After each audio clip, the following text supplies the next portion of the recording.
Hello students, today in this video we will discuss two topics of power system 3 named node elimination technique and how to solve 4 by 4 Y bus into a Z bus matrix. So this is the first revision video for the subject power system 3. So for the revision we just taken two topics named node elimination technique and how to solve 4 by 4 Y bus matrix. So let's start with the first topic named node elimination technique. For clearly understanding the node elimination technique, I had taken one example. The numerical states that eliminate nodes 3 and 4 from the Y bus given in equation number 1. This is in equation number 1 by partitioning method and node elimination method, and write the expression for the new Y bus framed. So this Y bus is given in the numerical itself. We have to apply two methods here.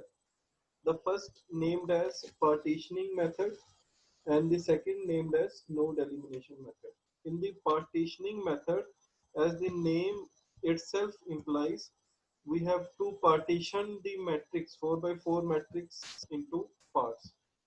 So for applying the node elimination concept, we have to first partition the matrix 4 by 4 given. We have just partitioned it into 4 sections.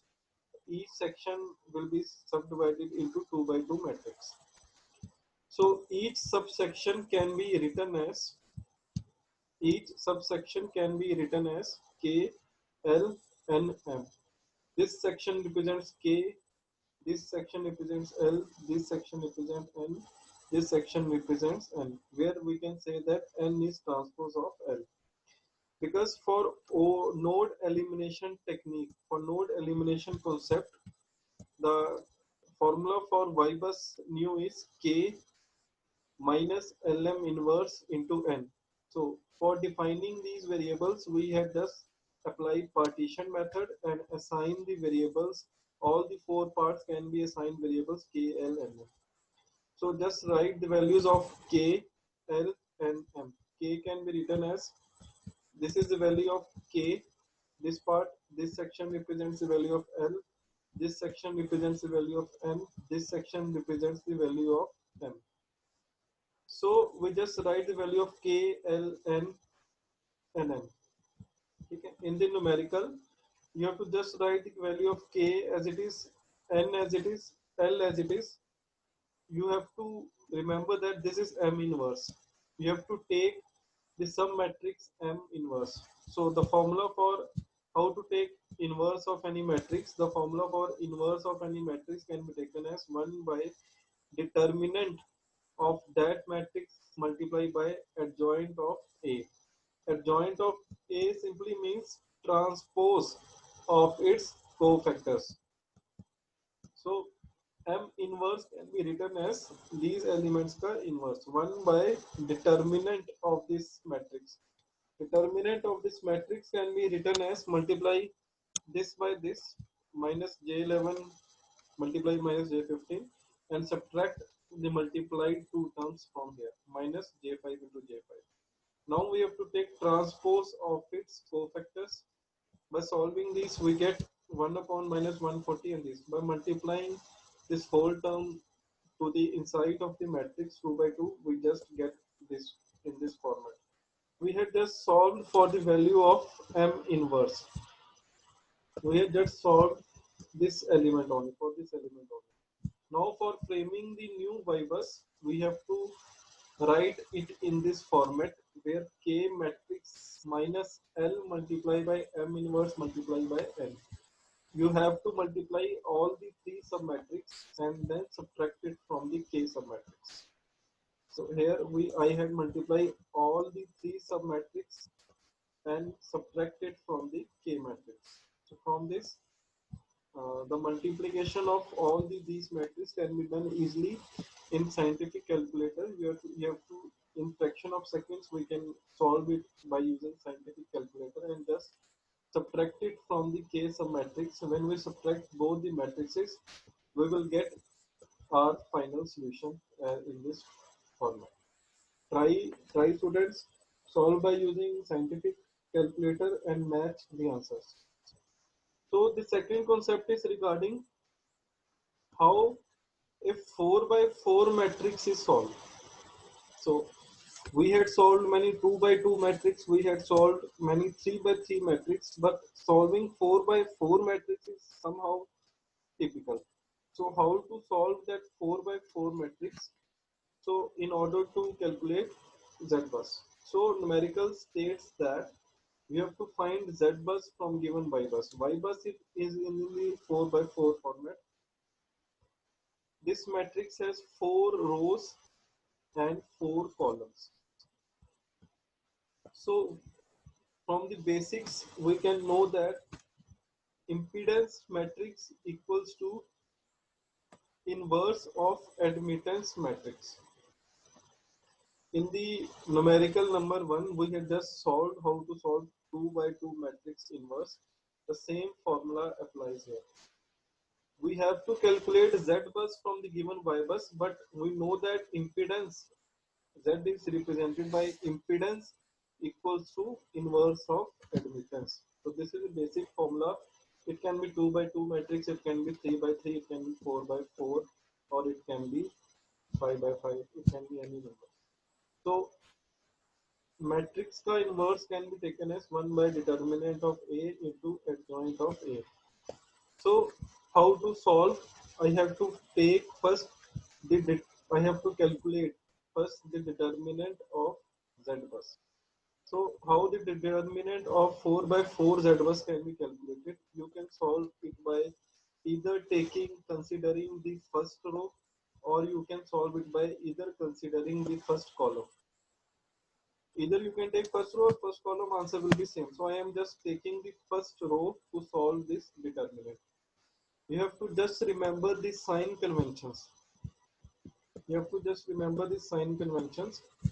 For there is one shortcut. Look at the representation of this element. This is first row, first column. मतलब first row, first column. 1 plus 1 is 2. If it is an even number, write it as positive. Look at this element.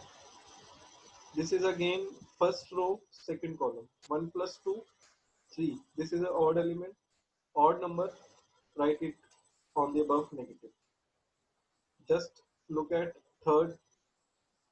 first row, third column, 1 plus 3, 4. Even element, write it as positive. Look at this fourth element. First row, fourth column, 1 plus 4, 5. Again, it is an odd number, write it as negative. Even numbers are represented as positive and odd numbers are represented as negative. You have to just remember as a shortcut. This is a shortcut how to remember.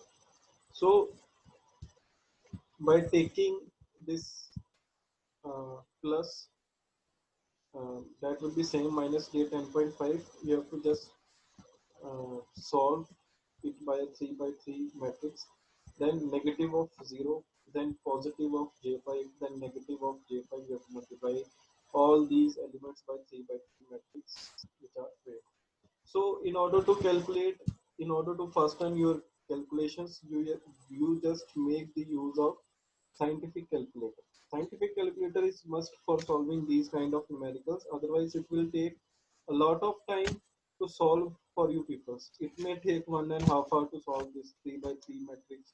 This is a long numerical. So use the scientific calculators available with you. So 10.5, I have just calculate it in scientific calculator. The answer is this minus 0. What is will be the answer for 3 by 3 matrix? This answer for 3 by 3 matrix is this, and for this matrix answer for 3 by 3 matrix is in this picture. So while solving all these numericals, what I get while solving all the numericals, what I get, the final answer will be minus 1733.75. This is what we have calculated. This is what we have calculated. The only without determinant. This part we have only calculated. We have to again calculate for the adjoint of A. So adjoint of A, adjoint of A, or we can say that adjoint of Y bus can be calculated equals to Y bus ka cofactors ka transpose. So the method for solving cofactors is somehow different from methods for finding the determinant, but the sign convention concept remains same. Again, for solving this cofactors, again I am considering the first row only, then I have to consider second row, then I have to consider third row, then I have to consider again the fourth row. So by considering the first row only, you do not have to write the element for which it is considering the 3 by 3 matrix. Just write the sign conventions and solve it in scientific math calculator. The final answer, get it get it replaced by is transpose in the end. So finally we calculate the y bus as 1 by determinant of A, which we had already calculated. This is determinant of A into adjoint of his cofactor, that is cofactor का transpose. ठीक है? Determinant here we have calculated already. So when we take transpose means converting rows into columns and columns into rows. If it is in the shape of columns, we can convert it into the rows. This is basically in rows. I have to convert it in columns. So transpose is convert whether it is in row, whether it is column. It is naturally in rows. I have to convert it in columns. So by this method, I have calculated for one row only. Similarly, you can calculate for second row, write the values here. Similarly, you can calculate for third row, write the values here. Similarly, you can calculate for fourth row, write the values here. So similarly, solve for second, third, fourth row cofactors, and our final response will be in this format. So try solving these, guys. Thank you for listening my video.